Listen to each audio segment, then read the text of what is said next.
You're listening to a Hebrew in Israel podcast with Yoel Halevi, exploring the language, culture, and history of the Bible. For more information, visit us at HebrewInIsrael.net.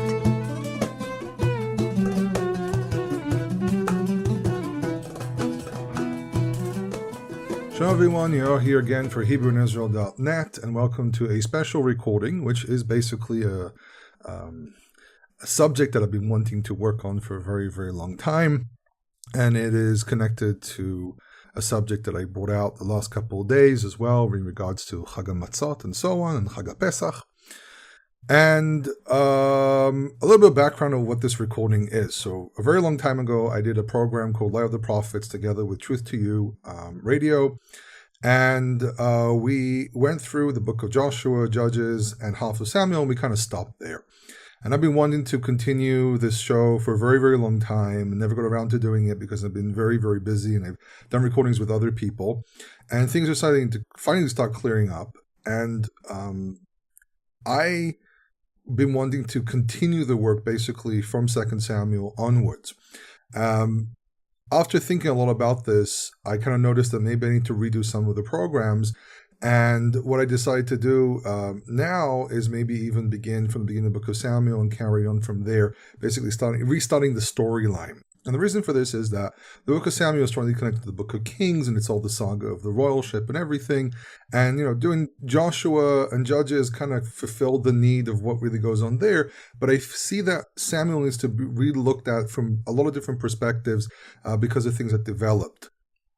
And out of all these studies and the reading that I had to do, especially in courses that I took on the Book of Kings and the Book of Samuel, a lot of different questions came up. And this rose inside me the need to kind of revamp everything. Now, though I haven't really started the Light of Prophets over again, I still go back to a lot of studies, a lot of different subjects to do with the Book of Kings and the Book of Samuel. And one of the things that always came up when I was studying was the whole story cycle of Elijah, or Eliyahu. And Eliyahu is a very, very interesting character. He's actually, surprisingly enough, quite anonymous. He's referred to as a Giladi in some places, from Gilad, and he's also referred to as a Tishbi. And there's a lot of questions about where he's from, who he is. And it's really strange because he's a very active character. There's a lot of chapters about him, but we actually know almost nothing of who he is, who his parents are, nothing. He just, this anonymous character, presumably anonymous, shows up out of nowhere.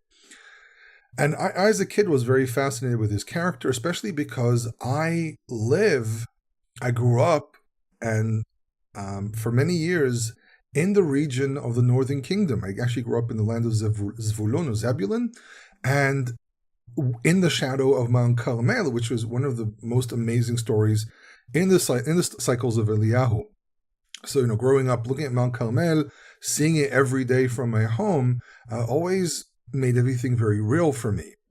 And then I was always fascinated with the story of what happened on Mount Carmel. And for a very long time, for the last, I think, maybe a year and a half, 2 years, I've been really wanting to talk about the whole story there. And I put it off a couple of times, especially because someone actually beat me to the punch one time and spoke about the whole story. But because of growing up in this area, the geography is a lot more clear to me. I can actually see it with my own eyes. And I started wondering about a lot of things that happened there. And a lot of difficulties came up in the storyline that I've never seen anyone address, though it is possible someone did address it somewhere. I mean, there's always someone somewhere addressing something, and you can always end up finding someone commentating on this. But I've always had difficulty with it. Now, I also grew up with a lot of traditional things, but also untraditional. Actually, are traditional. It just depends from what period you look at it. But I grew up with a Tanakh in my hand, and we were encouraged to study Tanakh from a very, very young age. And I took state exams on Tanakh and so on, which is a pretty amazing thing, because State of Israel is a state that emphasizes the study of Tanakh. So even if you're studying a secular school, you still taught Tanakh in some way or another. And we actually studied the Book of Kings at least twice when I was a kid. Once when I was around the 7th grade, and then another time more around the 11th grade for the state exams. And the story of Eliyahu always showed up. And I also remember growing up with a storybook that kind of combined midrash together with the story. And there was always something that bothered me about it. And And nowadays, when I look at it and I kind of reread the text, I've come to a slightly different conclusion of some of the things that happened. Not necessarily the storyline itself, but some of the realistic issues that were going on there. And then something else happens. I put up this story for quite a while, and then someone sends me a very, very intriguing question regarding the story of Eliyahu, but in regards to the time frame, which is also very important. And this was sparked because, and I'm very thankful for that person, by the way. I don't mention people by name because I don't know if they want to be mentioned by name, but I'm very, very thankful when people bring up these types of questions because it reminds me of different things, also corrects me where I'm wrong. So this is why it's always very important to share information and raise questions, because if we try to do everything by ourselves, we don't get anywhere. I mean, we can think that we know everything, but communicating is always very important. And he looked at the sequence of actions and everything there, and he said this seems to be on a very, very long time frame. And I kind of agree with that, but not exactly.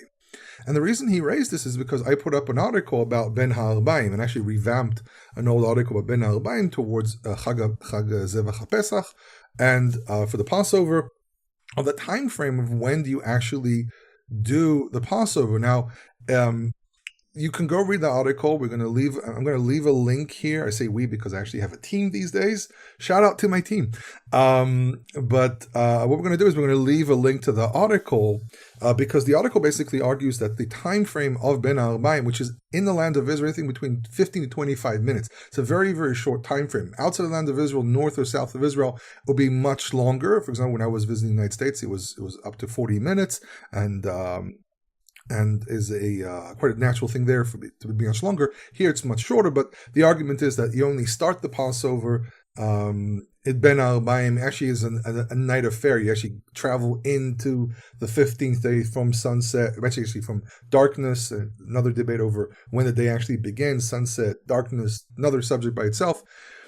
And this person said to me, well, if we're saying it's Ben HaArbaim, which, by the way, the term doesn't appear in the story of Elijah, but there's a very interesting term there, and we'll get to it as well, a term which some Jewish commentators want to argue is Ben HaArbaim.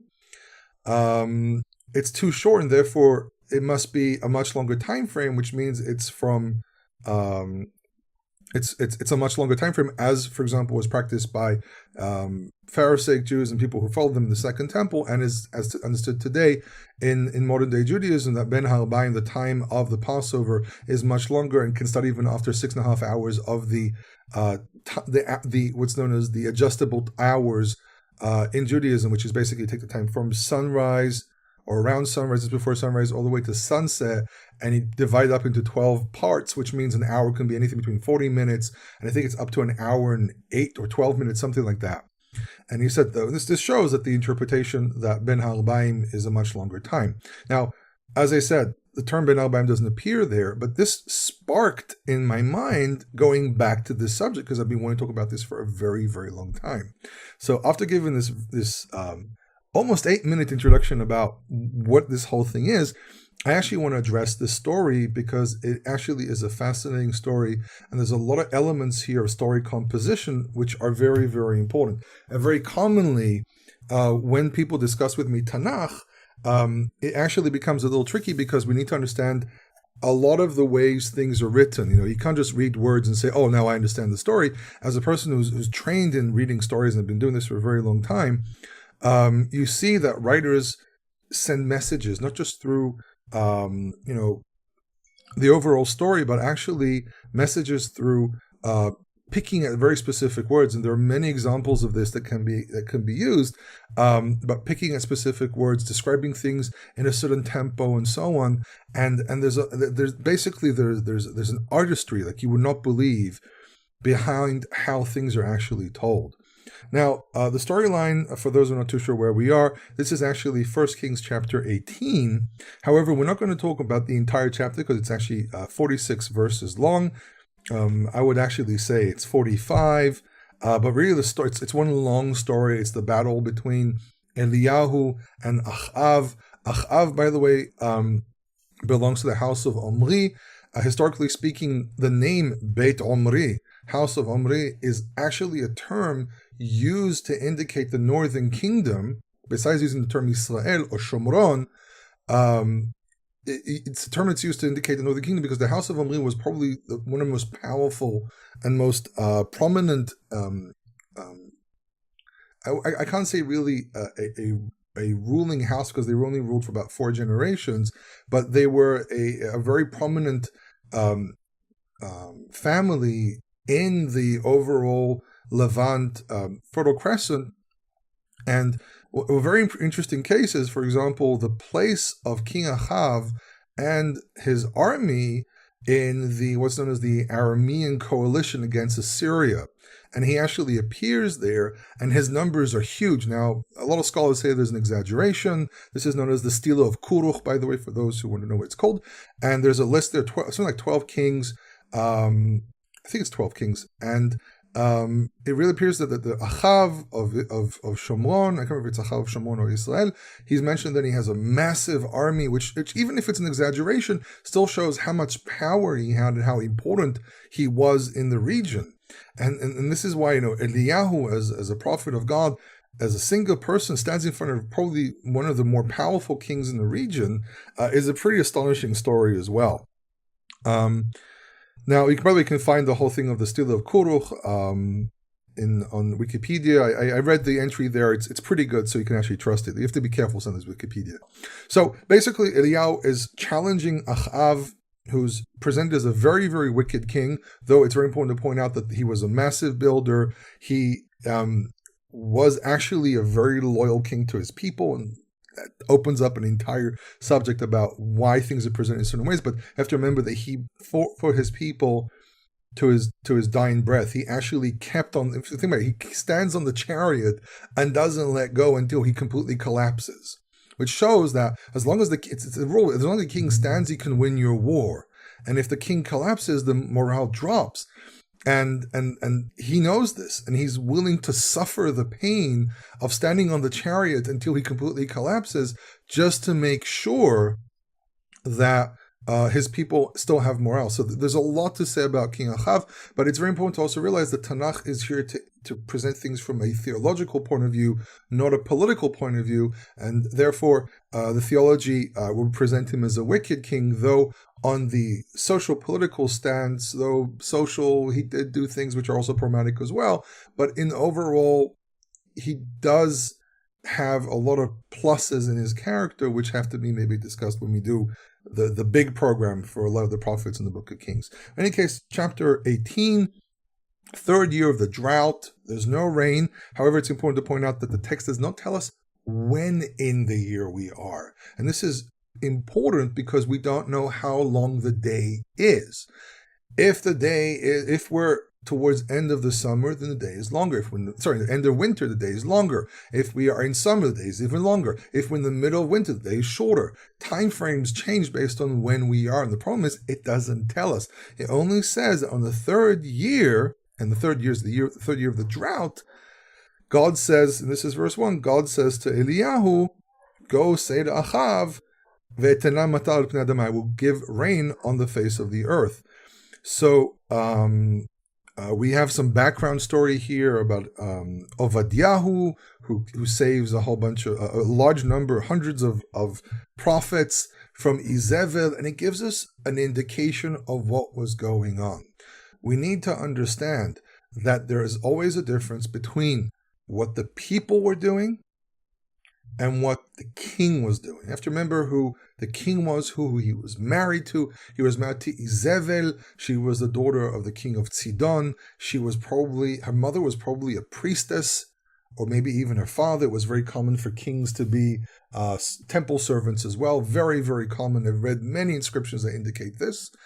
Kings were involved in a lot of the services. Her name is Jezebel. Though Jezebel, some argue, and I'm not too sure if this is really true, but some argue that Jezebel is a corruption of the name Jezebel, that most people know as Jezebel. So why is it Jezebel in Hebrew? So her name was probably Jezebel or something like that, which some argue has to do something about servant of a certain god, and turning to an aleph is some kind of a mockery of a name, though one can argue that it isn't. But in any case, though that's a very common interpretation I've seen quite a few times, she's controlling a lot of what's going on. This is very similar to the case of Atalia, who happened to be the queen of Judea, and if I remember correctly, was also related to the house of Omri. And what happened there is that we see that the kings were usually the ones causing trouble. It doesn't mean everyone was kosher. I mean, people were causing trouble as well. People were worshiping idols and so on. But there were quite a few people who were loyal to the God of Israel. And it's very interesting that he actually describes it. Actually says he takes 100 prophets. There are 100 prophets of God, and he hides them in 2 different caves. Which, by the way, for me, sounds as if he's hiding them in the caves of Mount Carmel. If you've ever been there, there are these massive caves in the mountain facing the ocean. That would be an ideal place to hide people. It's on the borders, but it's still close enough. But the caves might be anywhere in the area. I mean, it's just the association. There are caves, large caves in the area, which are big enough to hiding a large number of people, and these caves are not that easily accessible. They actually have to create roads to get to them. And what happens is they go out and they're looking. It kind of demonstrates the difficulty with Jezebel, the persecution of the followers of the God of Israel, and especially those who are criticizing the king, and especially the queen. The queen is very instrumental in a lot of the wicked things Achav does. He's basically being played by a fanatic anti-God of Israel queen that God knows why he married her, and probably was for political reasons. But the text does kind of give us a lot of hints to Achav was corrupted by his wife, though there is an inherent problem with the northern kingdom and overall. There are still a lot of good people there. And Achav is kind of being played with, like he's here, he's on one side, he's on the other side, and he keeps on flip-flopping, by the way. If you ever look at the things that happen between Achav and Eliyahu, he kind of flip-flops every once in a while. And then we have this whole depiction of these prophets, and then we also have a very, very good depiction of the lack of water. It's basically setting us up into the actual story, and we kind of get an idea of the danger of even criticizing the queen, because she persecutes everyone. She kills them, in the word to sin to someone and to be killed. And the searching for Eliyahu, it's such an extensive search that the Ovadiah actually turns around to Eliyahu and he says to him, "Oh, I'm going to appear in front of your king." He says to him, "Chai Adonai Elohecha." He actually invokes the name, and he takes an oath formula, which is a very, very common oath formula, which we find as Yud Hey Vav Hey lives. This is a very, very severe, very serious, and very sincere oath. And this is verse 10. Im yesh goy u'mamlacha asher lo shalach Adoni sham levakshecha. If there is a nation or a kingdom which my master did not send to search for you, ve'amru ayin, and they said that he's not here. It's such a very difficult reality at the time. There's a drought, which puts the king in a very, very problematic position, politically, socially, and so on. The nation is in a lot of trouble, and the king is being ridiculed by prophets, who the queen just basically says, "Oh, just go silence them." The political atmosphere, the religious atmosphere, the social atmosphere is very, very, very problematic, and it sets us up to the big problem that happens here, because you also have to remember that who were they worshiping? They were worshiping Baal. They were worshiping Baal, who is a thunder god. He's a rain bringer, and there's no rain. And it's setting up the people to a very, very big point to be made. And this is why the response later on is so severe, that they actually commit basically genocide, because they realize how misled they were. And it really becomes a clash of words between Eliyahu and Achav, when Eliyahu actually finally shows up, and they use the term Ocher Israel. This is a very, very nasty thing to say to someone.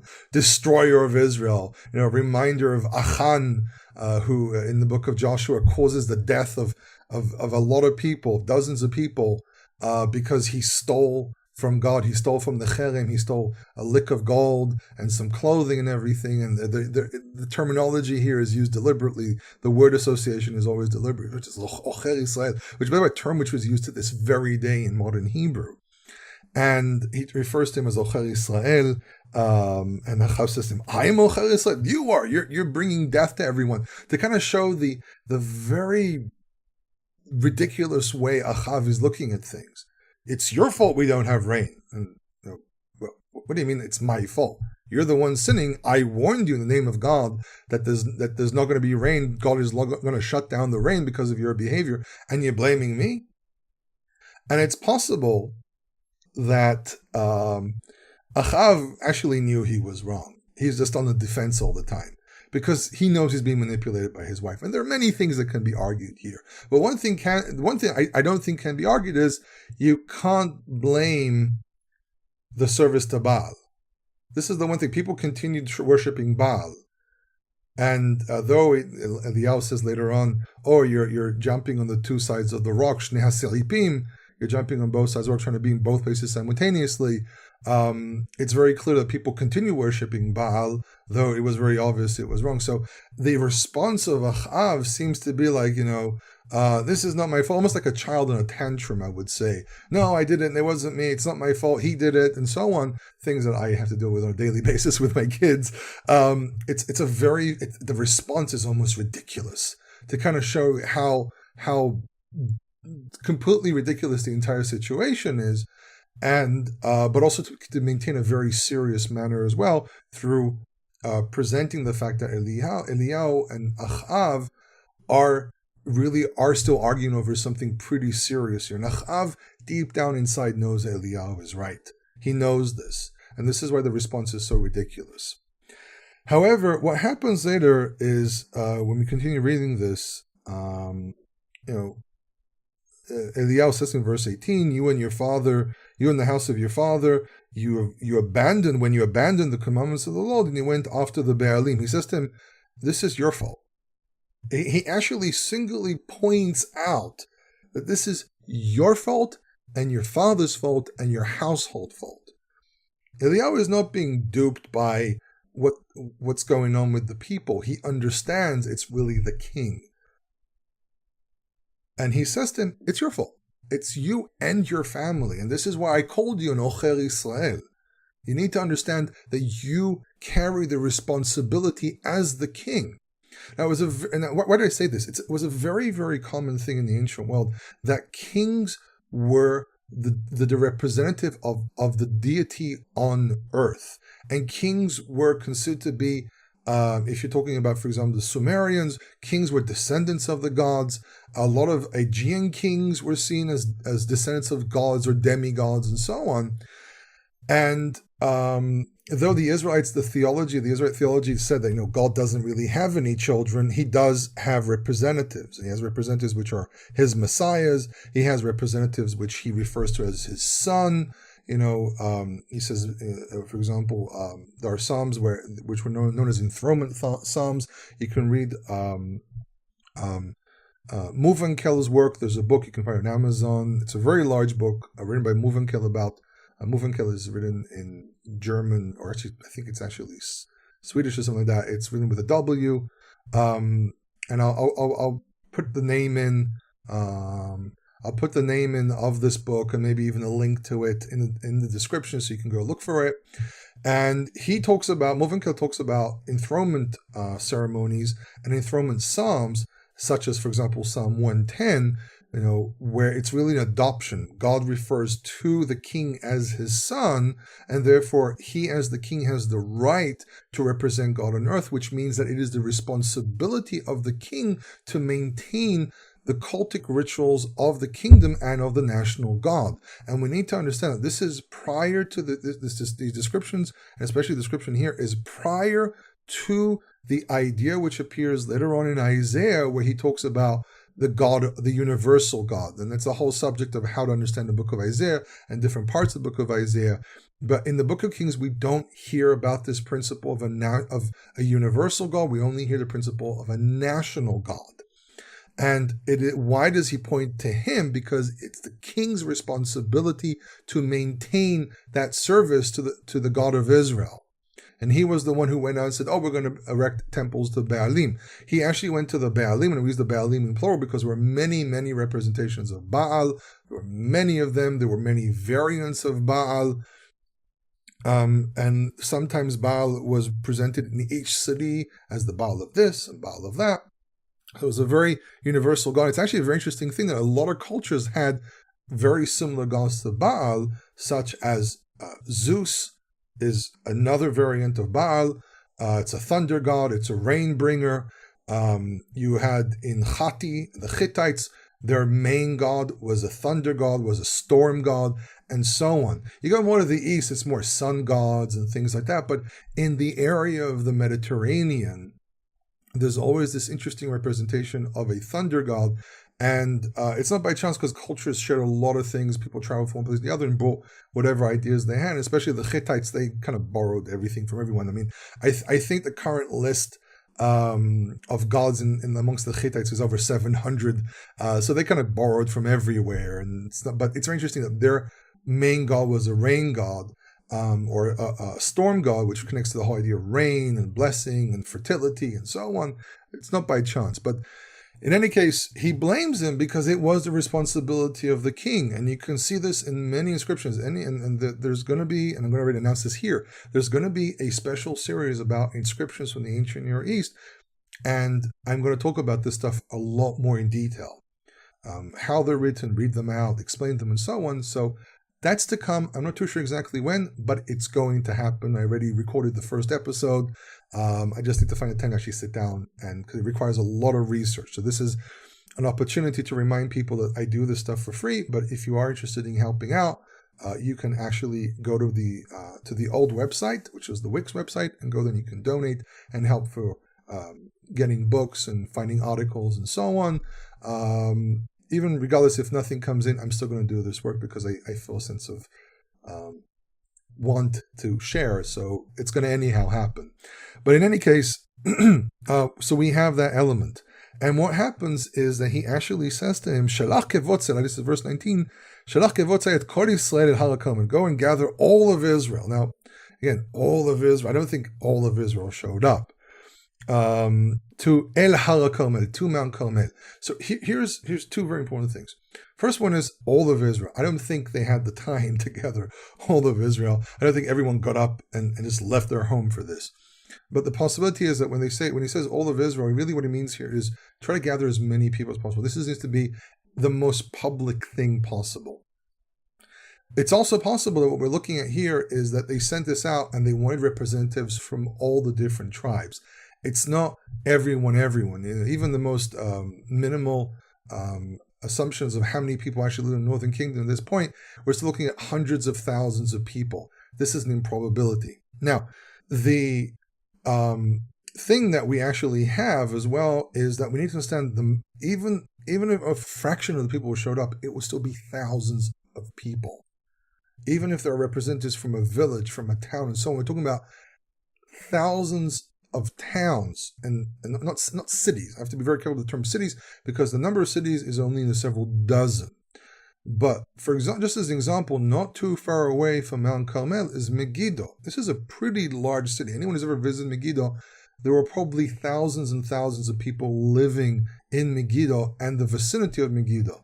Because you have to remember that the way cities were built, you had a major city, and then everyone built little periphery towns all over the place to be connected to these centers. You do have remote villages in the middle of nowhere where there's no capital city or a major city, and then they have to travel every time they do something official. But in any case, just in the immediate area, there's a large number of Israelites just there. And we're not talking about the mountains of Ephraim and going down into the other valleys. And if you understand the geography of the area, these are several valleys which are connected to one another. And I live in, for example, one of the western valleys. But, for example, Megiddo is only about half an hour, 40 minutes away from where I live. So you can in this area of the valleys, there were many, many towns and many, many villages. Not too far away as well, about something like, I think it's about 20 minutes, half an hour away drive from Mount Carmel.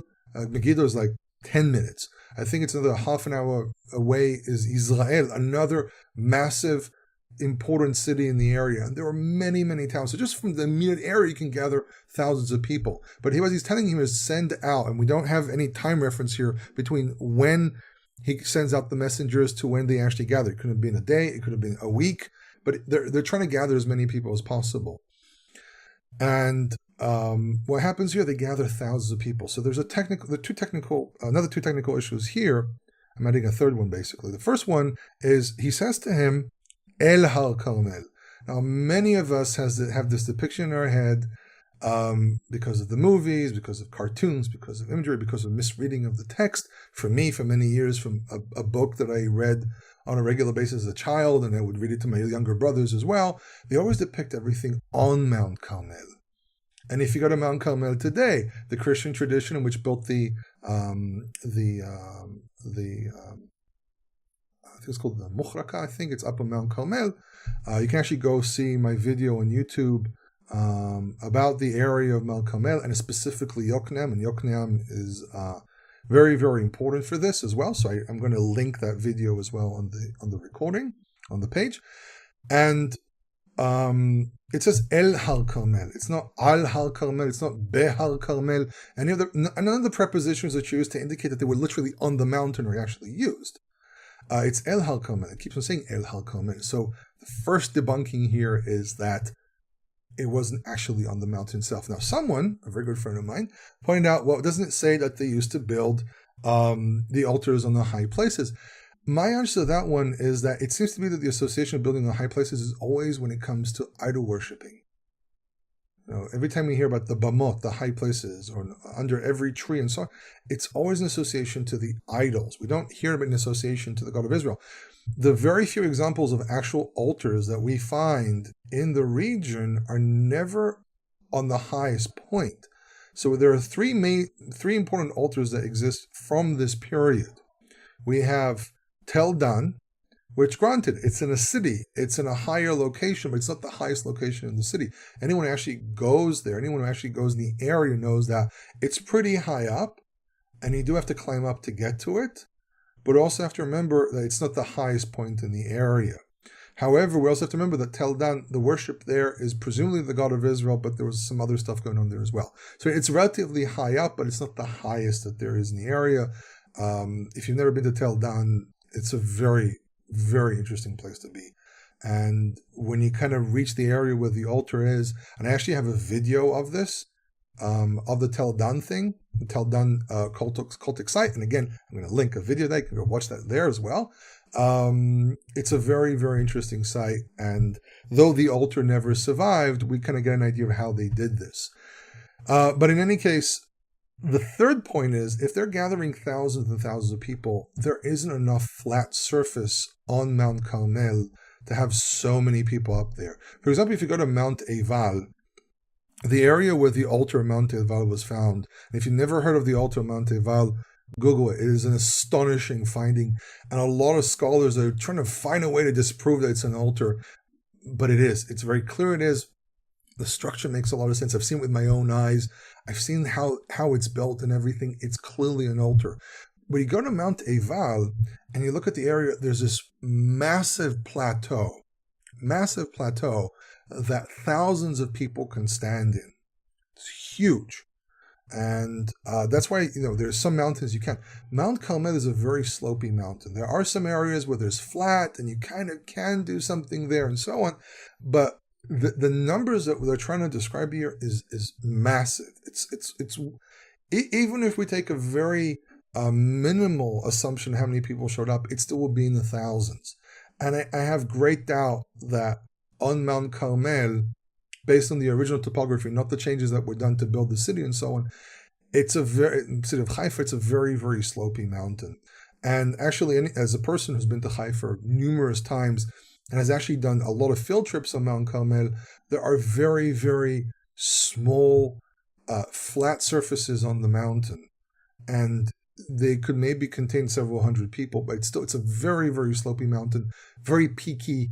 I have a lot of doubts if it was physically possible to do this. So we take all these things into consideration. The chances are that this was all down in the valley, which makes a lot more sense, by the way. And there's a lot of details here in the story that can indicate, and I think do indicate, that this was all done in the valley. Another important thing is Tel Yokneam, which is in the outskirts of modern Yokneam. And Tel Yokneam is a Levitical city. And what's interesting about this Levitical city is the fact that I'm not going to say fact, but the assumption by Menachem Haran, who's one of the more intriguing scholars when it comes to temple and temple service in the First Temple period, and this is a very important, they have to create a difference between First Temple and Second Temple. A lot of people focus on the Second Temple. I actually focus a lot on the First Temple. There are, I think, very clear differences, and one day I will probably come out with a whole bunch of stuff about First Temple service and the contrast to Second Temple, and why it's more important to study the First Temple and less the Second Temple.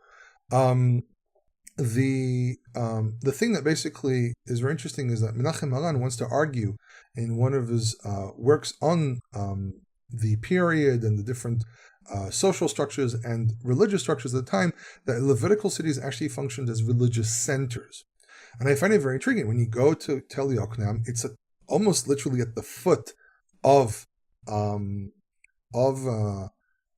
Carmel, and it's a Levitical city, and there is the possibility that it was a religious site, which means there's a quite good possibility that there was a temple there. Now, we don't have all the layers exposed, so finding a temple there and proving there was a temple there is going to be an improbability, because first of all, it was a city that people lived in. The Tel was lived on for many, many centuries. It starts from the Bronze Age, from the Canaanite period, and continues on into the Crusaders, and even after that. So it's a place that's been destroyed and rebuilt. So if there was ever an altar there or some kind of cultic center, we probably can't find it. I also don't think that any archaeologists actually were thinking about that direction, and it's a real shame, because there might be something still there. I mean, we might have to dig, but no one's dug at Tel Yokneam for a very long time, and I don't think when they did this, they were actually thinking about this possibility. So we have a Tel, it's a Levitical city at the foot of Mount Carmel. So there is the possibility that it was actually a cultic center at the foot of the mountain, which makes a lot of sense when it comes to Israelites, because we have to remember that Eliyahu fixes the broken altar of the Lord. There was already an existing religious site there to begin with. And the Torah forbids going up the mountain, building on mountains. And this seems to be some kind of loyal altar, lower. And I'm going to prove why it's lower. But in any case, they're bringing 450, 450, this is continuing verse 19.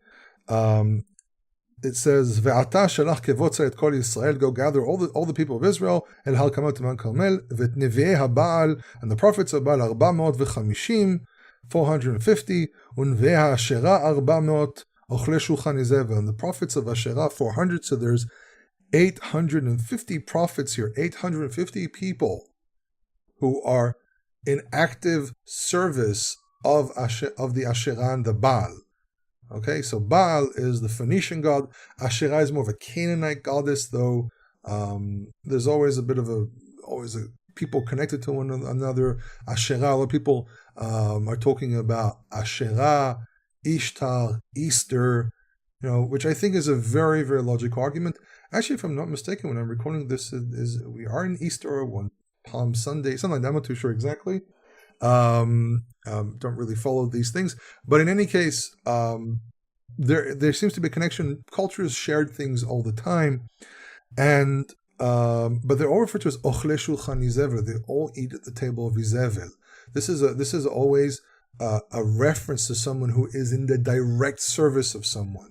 They receive their commission. They receive their payment from the king's court, but specifically from the table of Jezebel. These are people who are commissioned by Jezebel to be prophets of Baal and Asherah, which shows how important Jezebel was in this entire story.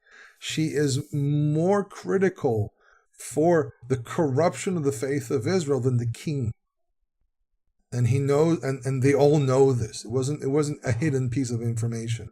Achav wasn't wicked in his essence, it seems to be. He was corrupted. though his house was probably corrupted to begin with, it got worse under him because he married Jezebel. So he sends out, everyone, this is verse 20, he sends out to all the prophets to Mount Carmel, again, El Har Carmel, not Al Har Carmel, and so on. And this is not a play on, me saying, oh, El, it really means Al, and so on. No, I think it's pretty clear what the writer is actually saying. So Eliyahu turns around to the people, verse 21 says, Vegash Eliyahu, and Eliyahu turned to the people, El Kolam, Vayomer Ad Matai, till when atem poschim al shtei ha'se'ipim, till when are you jumping from between the two rocks? Seif is actually Seif Sela, it's actually rock shelves.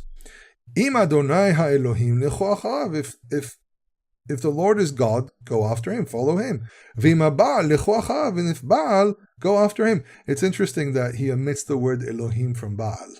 Now, obviously, we can talk about what's known as the completion, that he said Elohim in the first part, so obviously he means Elohim and Baal. But I think the word Elohim was deliberately omitted here as well. So they exploited a type of way of writing things to also indicate something else, because you can't avoid writing certain words in the second half of a sentence because you're automatically mentally complete from the previous sentence. But I think here it's been exploited to also indicate, well, Baal actually is not God. Velo anu ha'am oto davar, and the people did not answer. They were basically sitting there going like, talking to kind of thinking of themselves, well, he's technically right, but so they're so ashamed that they just lack the ability to answer. Vayomer Eliyahu, verse 22, Vayomer Eliyahu el ha'am, ani notarti navi la'Adonai levadi. And Eliyahu said to the people, I am left by myself as a prophet to the Lord. Unvei ha'Baal 450 ish, and the prophets of Baal are 450. He's basically saying here, I challenge you. Look at the contrast here. And this contrast of few versus many repeats itself over and over again, even in the stories of Achav and the stories of the northern kingdom, because when they battled the Arameans, for example, they're left as two really small flocks of goats against a massive army. So he's saying, let me show you something. We have one God. I am one prophet. I'm going to stand in front of 450 prophets of Baal, who belongs to a pantheon of several gods, and I'm still going to win. He's making a very, very big point here. This is why this is also done in public. It's not just the war. It is a public humiliation of Baal. This is not, I'm getting excited, I'm waving my hands around. This is not just a battle. This is not just trying to say, oh, look, follow God of Israel. This is going to be a public humiliation of Baal, and this is why he ridicules the prophets of Baal later on. This is so spiteful what happens here, and it's done deliberately because the behavior of the people and the behavior of Achav is so bad that it has to be done in such a I want to use the word nasty way. It's very, very mean what happens here, but it has to be done. And he says, okay, but let's make it fair. In verse 23, he says, give us two oxen, and they will choose for themselves one of the ox. He says, I'm going to give you every possibility. You pick the oxen, and they will carve it up and place it on the wood, and they will not put fire. He says, but here's the challenge. I want to see fire out of nowhere. Now, this is a very interesting challenge. Why? Because you have to remember that fire appearing out of nowhere happens several times in the Tanakh, and it's one of the signs of God acting. Now, we have to remember that Baal is a storm god, he's a thunder god, so he's not saying, I want fire to appear, and I don't care if the fire shows up. Baal can send a lightning bolt and the fire can show up. That's not the point. I want to see fire out of nowhere. I want to see fire miraculously happening. And he says, he's not giving a direct depiction of how it's happened, though I think most people who heard this had the association in their heads. Well, we know what happened on the Mishkan. We know what happened when Solomon's temple was built. Yeah, we kind of expect that. But he's not specifically saying that. He knows people know this, but he's just saying, I want fire. And he's even opening up the possibility, I want thunder, as far as lightning out of the skies. And you have to imagine people looking up to the sky going like, yeah, that will be nothing short than a miracle, because there's nothing, there's no clouds. If you've been in the land of Israel when there's a drought, it's a horrible feeling. You go out, skies are blue, it's chilly, it can be even very cold, and he can feel the dryness. He can feel how literally your brain goes like, ugh. And I've done that multiple times. When we had droughts here in Israel, this year, for example, wasn't that great either. We had rain, but it wasn't very, very good. And we had days when I walked out and it was cold, but there was nothing. And then he says, and I will perform my work on one of the oxen. I'll put it on the fire. But he says, you go first. You might win this. Go first. He's literally setting the whole thing to make fun of them. And he says, Ukratem b'shem Elohechem v'ani ikra b'shem Adonai. And you go and call in the name of your God. He doesn't even say Baal. Just do whatever you want. Call out to whatever God you want. V'ani ikra b'shem Adonai. Now we'll call the name of YHWH. And it's important to point out, by the way, that he would literally say the name of God here. It wasn't this. The whole thing of not saying the name of God is something that's been from the last, I would say, 2,000 years. But we have to remember, he actually is really using the name Baal. He's literally using the name YHWH, and he's making the very, very clear contrast. He's not using the name Adonai, because you have to remember that Adonai really comes from the word Adon, which means master, which is, I'm going to be very careful saying this, but in principle is not different than the principle of Baal. It all means master or lord in some way or another. So there's a point here specifically saying YHWH. And you have to notice where the name Adonai appears as well. But the name of God always appears YHWH because they were very sensitive to the principle of the name Adon, reminding people of the name Baal. By the way, the confusion between Baal and the God of Israel might even be connected to the whole idea of using the name Adonai. But I'm opening up a Pandora box here that can be very, very, very dangerous. But it's very clear that he specifically uses the name YHWH here to contrast it to Baal. And he says, V'haya ha-Elohim, and if it was the God, any one of the gods here. Now, this is known as an definite indefinite. He just really says if any one of the gods repeats here. So the name Elohim here is a very rare.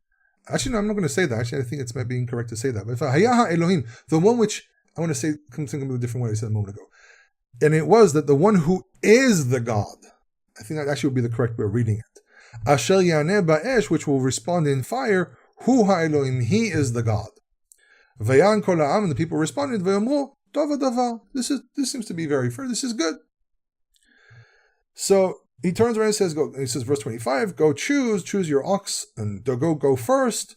For you are the many, I have to show you some respect. You're more than me. So you go first. Again, I'm reading this in a very, very sarcastic way, and I think this should be the way to read it. When he says, and he's repeating the rules, go call the name of your God, but don't place fire. So it says they took the ox, verse 26, and they called out the name of Baal, mehaboker ve'ad hatzahoraim. And this is one of the things that triggered me remembering to discuss this subject. So it says mehaboker, which is morning. This is obviously morning, probably after sunrise.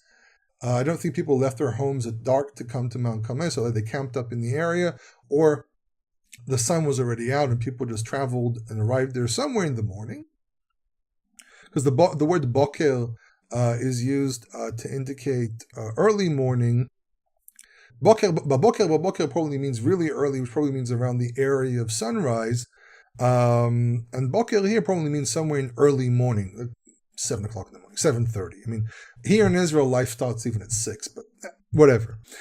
Ve'ad hatzahoraim, until midday. Tzahoraim probably comes from the word, it's a dual form, tzahar, tzahorayim, the ayim, there's a dual form, and it probably means the extra glow, the glow of the day, maybe even that point where the sun tilts from the morning position in the east to the afternoon position, which is in the west. So this is why maybe it's in dual, because there are 2 points.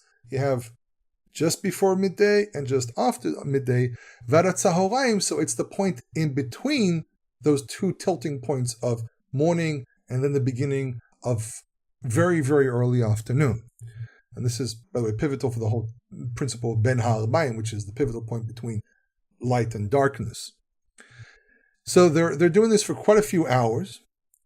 And they call out, Habal anenu ve'en kol ve'en oneh. And they say, oh, Baal anenu, answer us. And there's no voice and there's no answer. Vayifsecho lamizbeach asher asah. It's interesting. They bounced over the altar, Asher Asa. This is in the singular, which was made. Okay? But it's interesting. It uses the singular verb.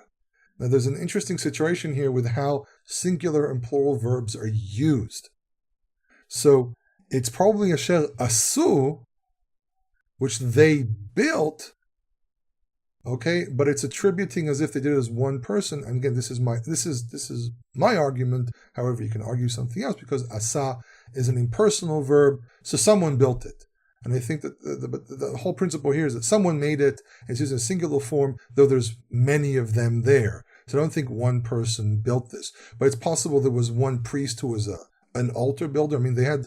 In the ancient world, there were so many people responsible for different things. When you go over the list of what priests would do in different temples, there was a priest who was in charge of this and a priest in charge of that. So it's possible that there was this one priest who supervised over the construction. There was many ceremonies they had to do.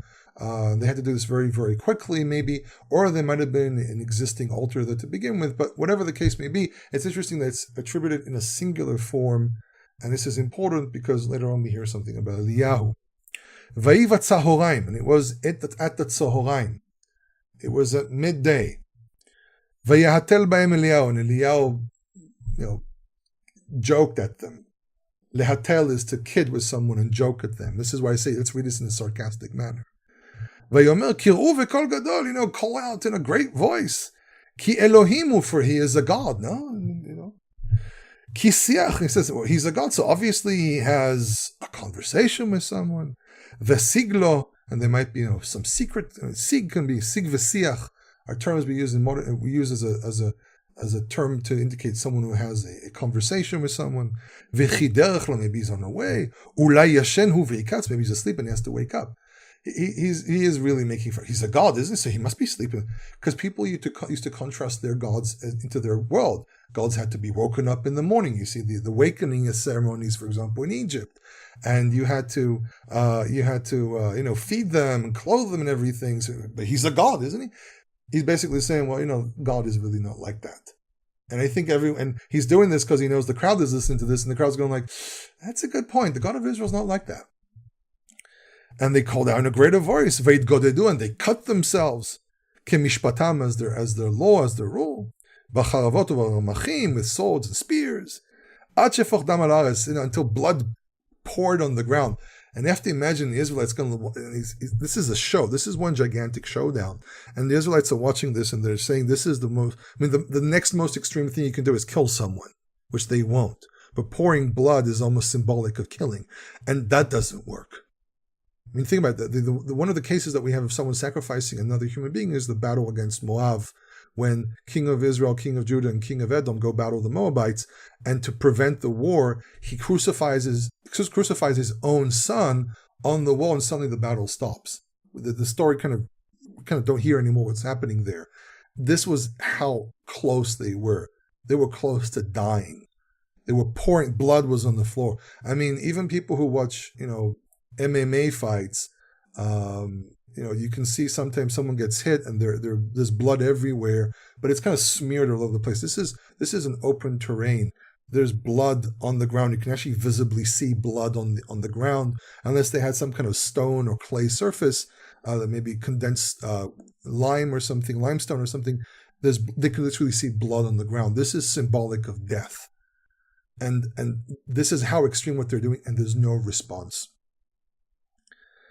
And it says here, Vahika voratzorim, the midday passes, Veitnabeu, and they prophesy, which means they probably went into a mantra and they were kind of sitting there trying something else.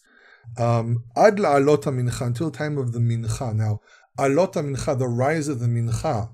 Now, this is a very, very interesting term. First of all, what is a mincha? Mincha, in essence, is a gift from a lower-ranking person to a higher-ranking person. I actually wrote something about this quite a while back. And the idea here of alot mincha, the rising of the mincha, is when people would lift up to go give a certain service. Now, a lot of traditional Jewish commentators talk about this verse in the sense of the daily sacrifice. However, the daily sacrifice, and this is where the discussion really developed with this individual, which I stress, wonderful questions and wonderful points, is that the argument was that they reached the point of Ben Ha'arbaim because it seems to be that the daily sacrifice was done at Ben Ha'arbaim. However, the time frame of everything that had to happen here is so short that it must be that Ben Ha'arbaim is a much longer period of time, as the rabbinical tradition says. It can start from the 6.5 hours in the day, which is approximately right now is somewhere around 12:40 something, I think, in our hours. But in any case, the term is Alot HaMincha, and Alot HaMincha is not Ben Ha'arbaim. So when exactly is this happening? And again, I have to stress, this is not an attack or anything. This was a very, very good point, and it's very also important. It helps us understand some of the ideas which appear in Jewish commentary, and how sometimes this Jewish commentary can be very problematic. I think it's the Metzudat David, who's more of a pshat commentator, wrote this, where he says that it's the time of the sacrifice in Jerusalem, and he said this because he wants to say that what Eliyahu did was to try to zoom onto what was going on in Jerusalem at the same time to say, look, I'm going to do this in parallel to the Temple of Jerusalem. However, we need to understand that in the Northern Kingdom, they were less interested in the Temple of Jerusalem. Actually, it won't surprise me if you ever interview, if people were alive from that time, they would say, Temple of Jerusalem, we don't really care about that. So I don't think there's really a contrast here with Jerusalem. But Alot HaMincha does parallel something else. It's a time where people would bring tributes to the regional king or leader, and it was commonly done during midday or during the early afternoon when it was too hot to work in the fields. So people would go out to work in their field. They worked until we got waving too much, my hands too much. I'm kind of excited. I usually don't get excited when I talk about stuff, but I am excited because I've been wanting to share this for a very long time. And you would work until it gets too hot. When it gets too hot, you send your workers to rest, and workers usually couldn't go home. Or if it was your own field, then you go home. And it was a time for people to conduct business, and which meant you go into the city and you go into the king's court, and that's when you would meet up with these people. They would take there's even a depiction when it comes to Ishbosheth, the son of Shaul. I think it's 2 Samuel chapter 4. Ishbosheth is murdered at that time, but we have to ask the question: why was he murdered specifically in midday? It's because that was the time when he would be in the palace, and that would be the time when he took his afternoon, his noon nap, which meant people slept a lot more than we understand. But what it also seems to be, this was a normal time for people to show up at the king's court. This also, at least for me, reminds me of the whole case with Joseph, with Yosef and his brothers, that when he says, to bring his brothers over because they're going to eat with him. Now, I'm just going to take a second here to look it up. So we actually have a very interesting case, and I think this proves my point, and it's interesting some of the words used here as well. So when you go to Genesis 43, it talks about Joseph, and the second time they meet up, he brings his brothers to the home. And it actually he says to them, verse 23, peace to you, do not fear, your God and the God of your fathers has given you a treasure, and so on. And it says in verse 24, and the man, who's Joseph's servant, brings them to his house, they wash their feet and so on. And then it's in verse 25, they prepared the offering, ad bo Yosef batzahoraim, until Joseph arrived at midday. I think this proves without a doubt that I'm actually right about when this time is. This is still midday. This is still very, very early on in the day. So there's plenty of time for all the actions that happen here. But there's an interesting thing here about the composition of the text. So remember, we have several things. It's still midday. It's the peak of the heat of the day as well, which means people are saying that it's so hot they're not feeling even any change in weather. It's like the most heated point of the day, and there's nothing in the sky, nothing showing even a development throughout the day, anywhere of a rain showing up or anything, and it might be even very hot outside. It's a drought. There's been a drought for several years.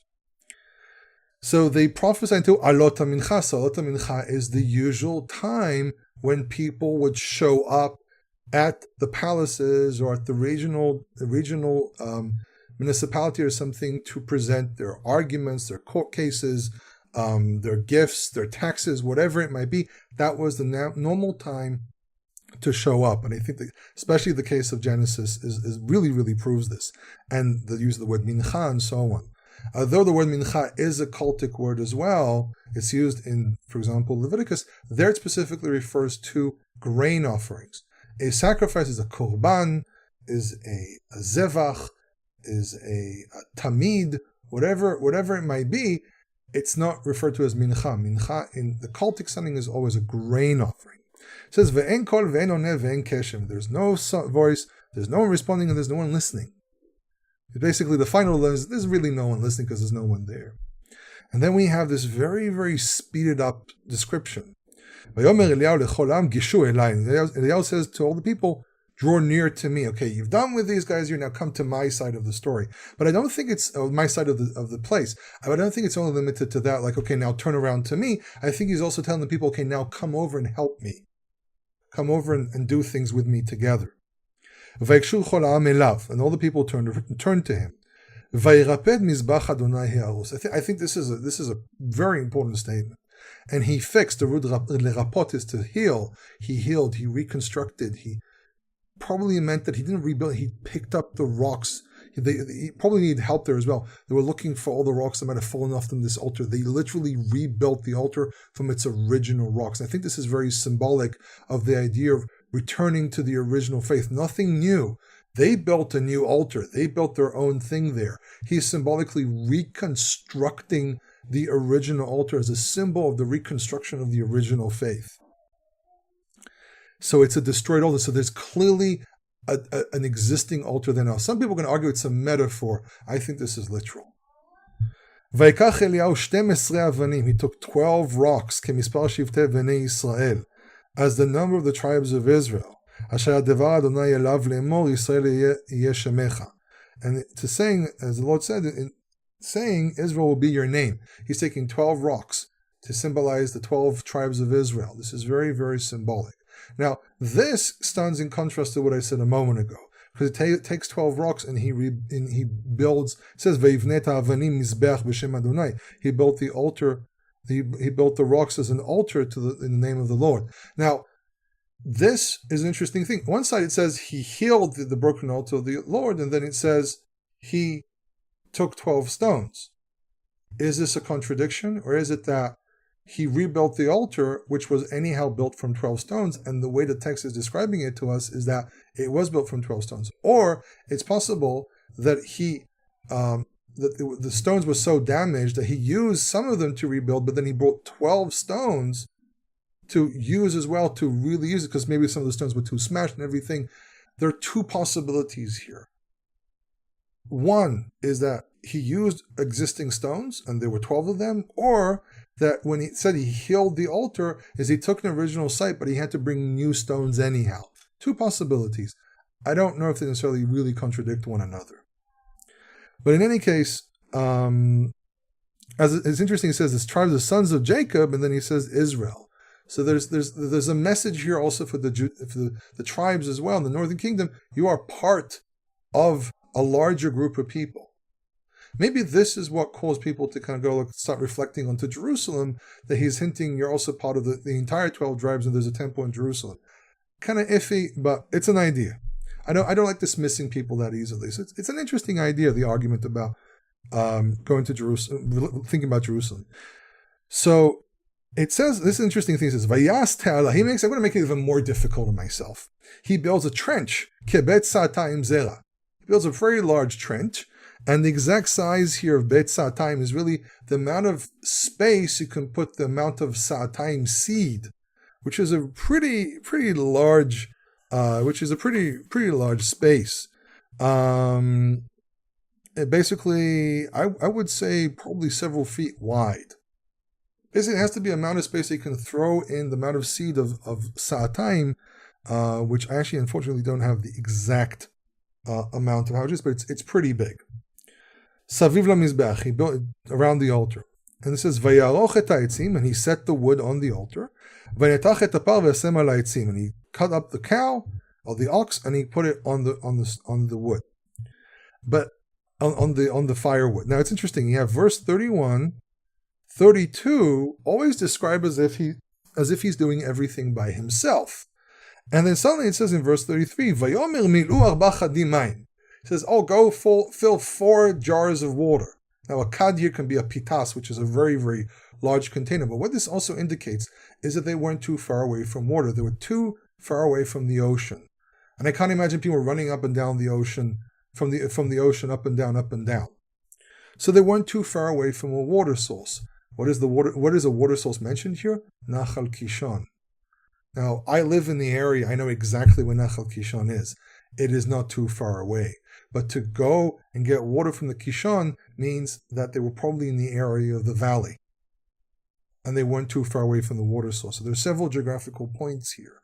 They're not too far away from the water source. If they're all the way up on Mount Carmel, it'll take them hours to go up and down. And not only that, he sends them several times.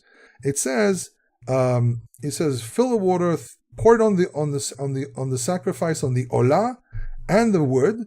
And it says, repeat it once, repeat it twice, do it 3 times.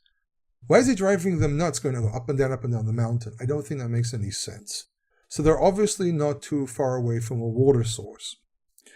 And they pour the water, and there's water all over the altar, or in the trance, there's water everywhere, which makes the possibility of someone triggering fire as a trick almost impossible.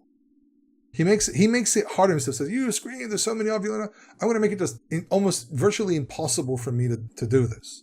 So he wets everything. Everything's drenched in water. I want to see someone try to spray gasoline on that and try to light that up. It won't happen. Maybe there'll be fire a little bit on top, but it won't consume anything.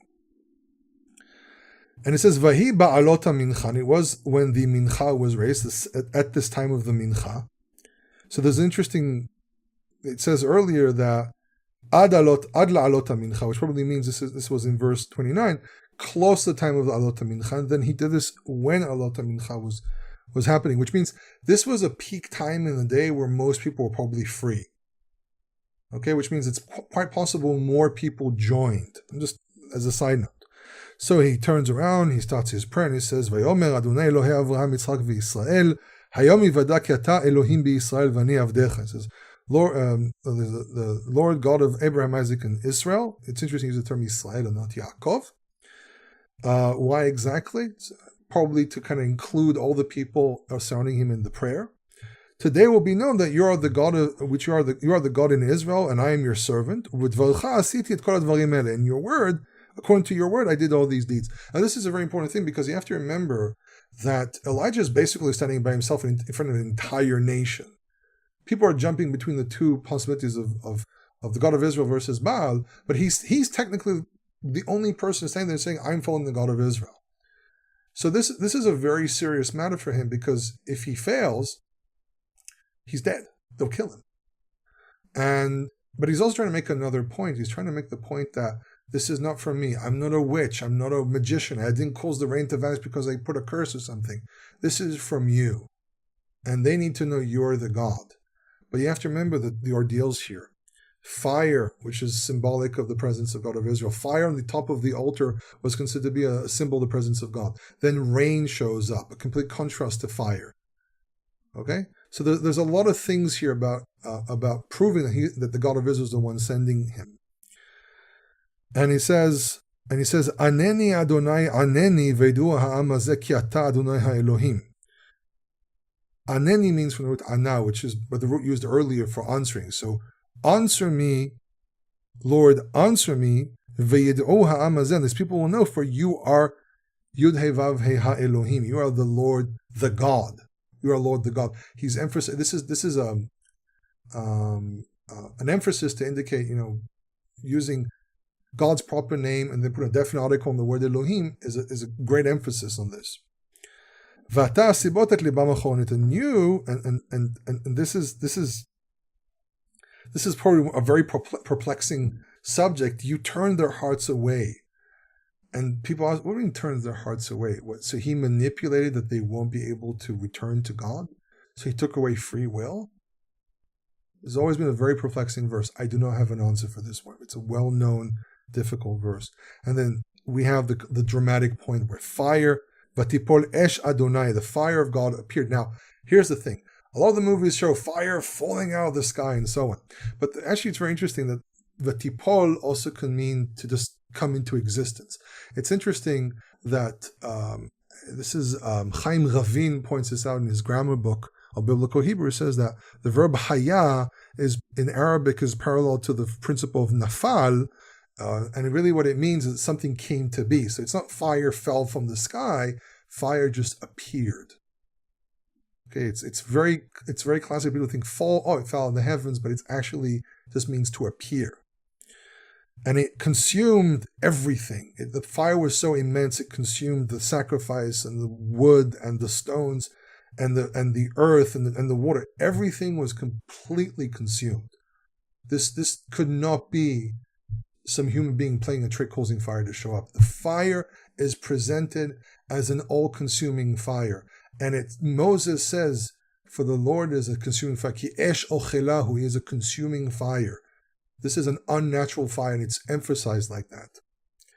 And all the people fell on their faces, bowing, saying, Adonai hu Elohim, Adonai hu Elohim.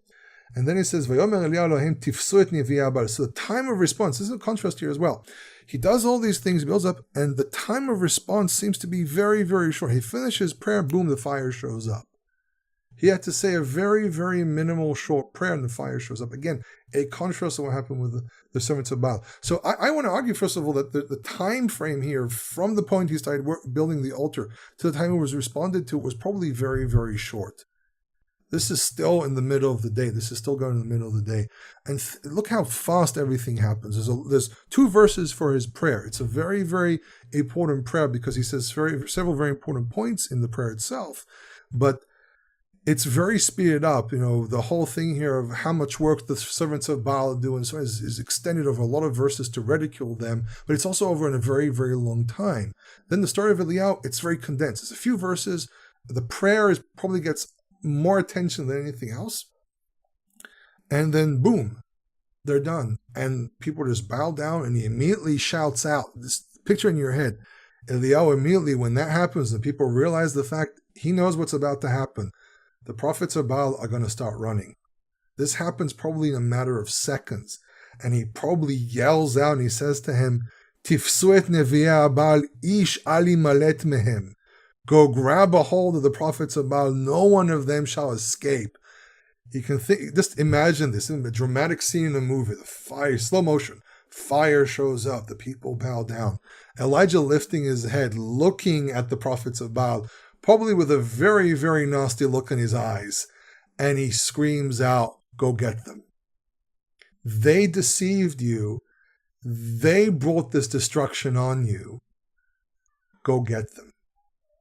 And you have to imagine as people just jumping out of their places and running. I mean, I'm being a little dramatic, but I think it kind of gives an idea of what was going on here. And they grab a hold of them. Vayoridem Eliyahu Nachal Kishon. Suddenly, he took them down. Look at the jumping between him doing it, but really it's them doing it. He's leading everything. So every time he's leading, it's in the singular. And this is not an uncommon thing. It happens quite a few times in the Tanakh where a singular verb is used to indicate more than one person doing something. It's attributed as if one person is doing, but there can be 2, there can be more. I think one example of 2 people is when Rachel and Leah talk with Yaakov, when Yaakov says, I had the dream and this and that, and I have to leave, and your father is trying to steal everything from me. And it says, Vata'an Rachel ve'Leah. It actually uses a singular verb, but it's actually Rachel and Leah both responding. But in any case, they take them down to Nachal Kishon, to the creek of Kishon, which is a river. I mean, I've driven over that river, I think, thousands of times. It's not too far away from Mount Carmel and overall, but it's in the valley. Vayishchetem sham, and he slaughtered them there. And then he says, and everything happens here really quickly. So he says to Achav, go eat and drink. Why go eat and drink? He says, it's midday. This is when he's supposed to have his meal. But he's shown a lot of respect to the king. So he's turning around to Achav after this is done, and he says, go eat and drink. What is he saying, eat and drink? It's a very important message here. Go live your regular life. We're not going to kill you. Eating and drinking is, I think, symbolic here of being calm, everything's okay, don't worry about it. Because when you're nervous, your system goes into survival mode, your adrenaline goes up. If you've ever been in a situation like that, your appetite completely drops into the ground. People are very tense and nervous, can't eat. So Eliyahu is actually turning around to Achav and is telling him, go eat and drink. You're fine. If he eats and drinks, it's not the point. We have to remember, it's still midday. He missed his lunch, probably missed his breakfast as well. And he's telling him, go live your regular life. He's not telling him go home yet. This is still happening in the vicinity of Mount Carmel. And Eliyahu ala el Rosh Carmel.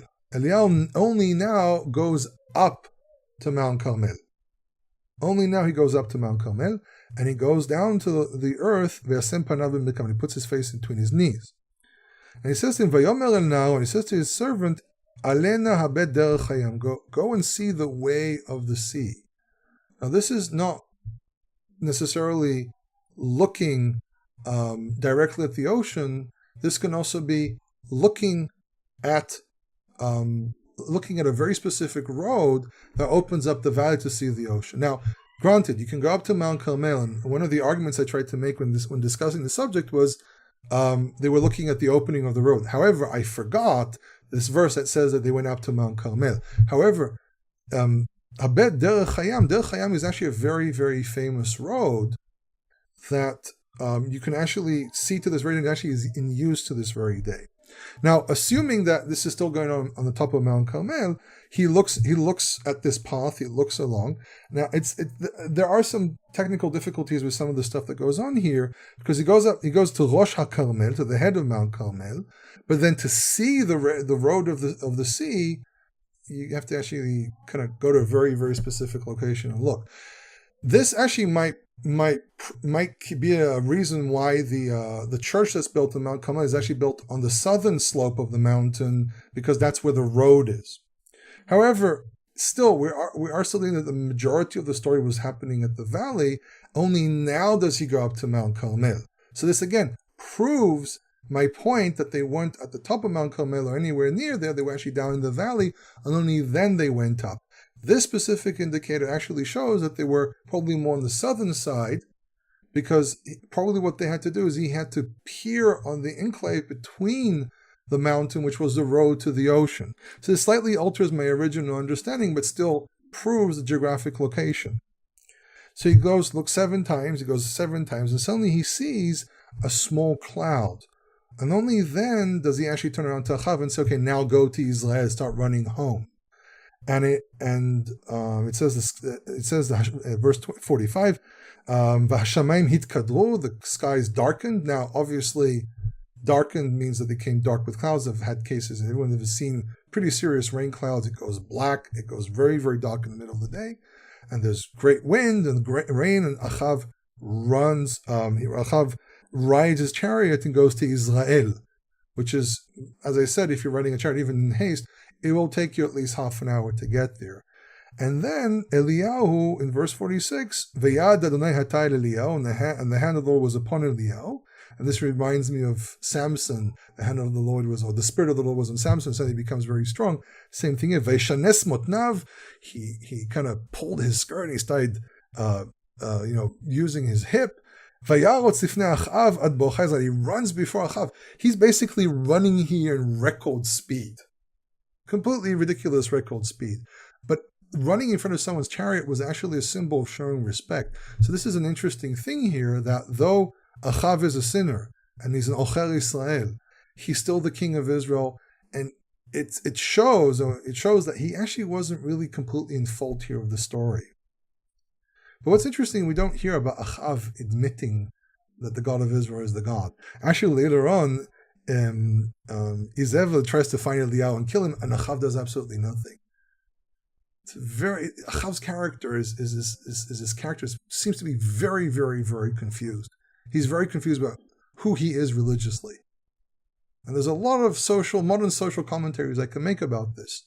So that's the story of what happened on Mount Carmel from also a geographical point of view, from a lot of interesting things that happen here, looking at some of the words and so on. But that's basically where I wanted to stop with this storyline. So I hope this clarifies maybe some questions people have. Obviously, questions are going to be raised. People might show, oh, there's a problem here, there's a problem there. I find a problem with my own interpretation, and I have to correct something that I wrote to someone. But while correcting myself, I realized it actually still proves what I was saying. You see, you have to study, you have to read, you have to go over again. You miss bits and pieces here and there. But what I truly hope is that this reading and this rereading of the story, not word for word, but highlighting different points, helps people understand the realistic point of view about this story, the geographical reality, the positioning of things, and some of the styles, the ways writers would show us information and kind of things hiding here and there to send a message. In any case, so again, this was a recording for Hebrew in Israel. If any questions, you can leave a comment here on the podcast. You can also send me an email at hebrewinisrael@gmail.com. And if these recordings have been a blessing for you, please consider helping out with the research by donating, which enables me to get more books and find more material and fund programs and things like that. Kol Tov.